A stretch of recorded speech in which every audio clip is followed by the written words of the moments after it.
उत्तर प्रदेश में कोरोना संक्रमण की रफ्तार की बात करेंगे जो धीमी हो गई है। पिछले 24 घंटों में कोरोना के मामलों में और कमी आई है। 24 घंटों के दौरान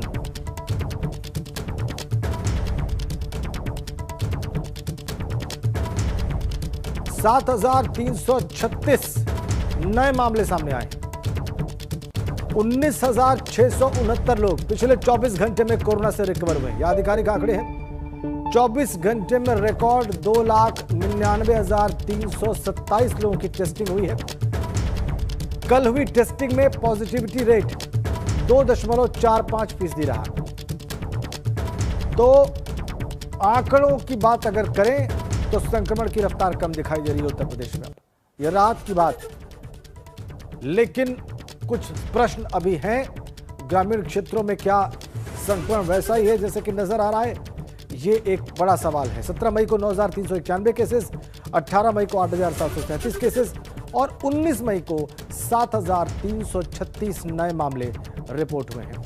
हमारे ब्यूरो चीफ वीरेश पांडे इस वक्त हमारे साथ फोन लाइन पर जुड़ गए हैं। वीरेश साहब, ये जो आधिकारिक आंकड़े हैं ये सकारात्मक कहानी बता रहे हैं उत्तर प्रदेश में कोरोना की। इस बारे में और क्या जानकारी आपको मिल रही है? गांव से क्या रिपोर्ट है आपके पास?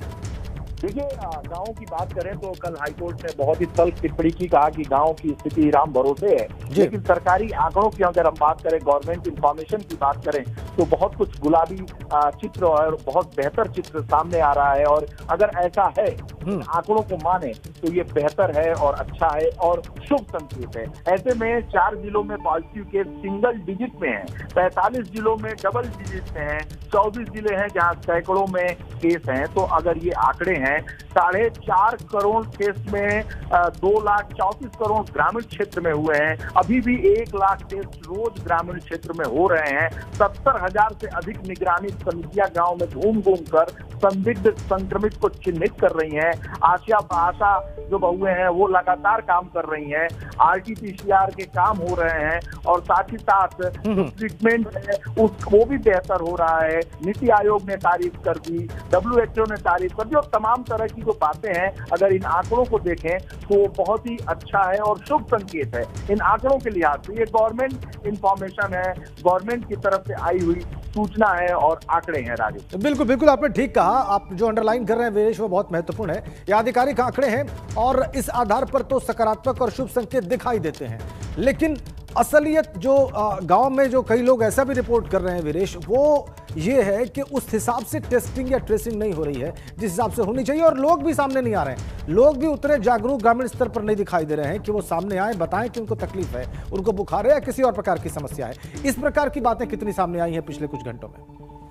देखिए राजेंद्र, ग्रामीण परिवेश से आप भी जुड़े हुए हैं और मैं भी जुड़ा हुआ हूँ। PSC की जो स्थितियां लगातार हैं, किसी एक सरकार को हम ब्लेम नहीं कर सकते। लगभग आजादी के बाद से उत्तर प्रदेश जो आजादी के बाद उत्तम प्रदेश था, वो कैसे कैसे बीमारू स्टेट बन गया। तो बीमारू स्टेट की जब इसको उपमा मिली तो उसके पीछे उसकी जो इसेंशियल सर्विसेज थी, चाहे वो स्वास्थ्य हो, शिक्षा हो, चाहे सड़क हो, चाहे बिजली हो, इसमें वो पिछड़ता गया। और पिछड़ने का कारण ये रहा कि आज जब कोरोना की इस महामारी में सबको स्वास्थ्य की जरूरत है, चिकित्सकों की जरूरत है, बेहतर इंफ्रास्ट्रक्चर की जरूरत है, तो वो सब कुछ धाराशाही दिख रहा है और एक सरकार पर ब्लेम लगाया जा रहा है। जाहिर सी बात है, जिसकी सरकार होगी उसका कर्तव्य होगा, उसके ऊपर आरोप लगेंगे। लेकिन अगर गांव की बात करें तो गांव की स्थिति बहुत बेहतर नहीं थी।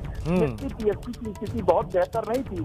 जिला जो मुख्यालय है, वहाँ जिला चिकित्सालय है, उनकी गंदगी, उनकी दुर्व्यवस्थाएं, जिस तरीके से अधिकारियों ने वहाँ लूट मचा रखी है, तो सब कुछ गड़बड़ व्यवस्था थी, सब कुछ धाराशाही था। ऐसे में सरकार धीरे धीरे प्रयास कर रही है कि सब कुछ पटरी पर आए। कोशिशें जारी हैं। हर जिले में जो निगरानी समितियां हैं वो काम कर रही हैं। साथ ही साथ सरकार ने एक बड़ा फैसला किया है कि अब जो प्रभारी मंत्री हैं वो जिलों में जाएंगे, वस्तु स्थिति से मुख्यमंत्री को और मुख्यमंत्री कार्यालय को अवगत कराएंगे। जो नोडल अधिकारी हैं उनको लगा दिया गया है कि जो जमीनी हकीकत है उस सच्चाई को CM तक पहुंचाया जाए, क्योंकि अधिकारी जो आंकड़े दे रहे हैं वो ठीक नहीं है। अगर सब कुछ ठीक होता तो जो दृश्य, जो विजुअल्स, जो टीवी कैमरों के द्वारा हम पहुंचा रहे हैं, दर्शकों को दिखा रहे हैं, देश को दिखा रहे हैं, वो बेहतर होता।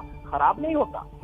बिल्कुल, आपने बहुत ही महत्वपूर्ण बात कही। ये कोई एक दिन की गड़बड़ी नहीं है वीरेश, ये सालों साल मुसलसल इस तरह की गलतियां हुई हैं, अनदेखी हुई है और ये उसके परिणाम में सामने आ रहे हैं और इसे ठीक करने में भी वक्त लगेगा। लेकिन फिलहाल जो प्रयास हो रहे हैं वो स्वागत योग्य। बहुत बहुत धन्यवाद वीरेश आपका इन तमाम जानकारियों के लिए।